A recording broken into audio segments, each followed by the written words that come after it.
Welcome to global economics.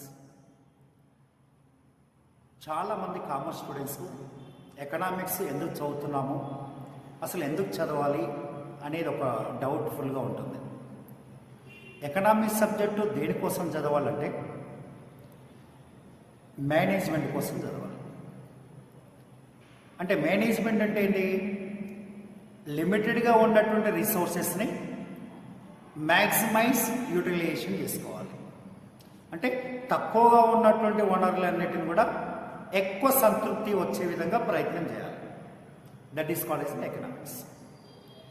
ఇప్పుడు మన దగ్గర అమౌంట్ అనేది చాలా తక్కువగా ఉంది, కానీ ఎక్కువ సాటిస్ఫై అవ్వాలంటే ఏ సబ్జెక్ట్ ద్వారా నేర్చుకుంటామంటే ఎకనామిక్స్ సబ్జెక్ట్ ద్వారా నేర్చుకుంటాం.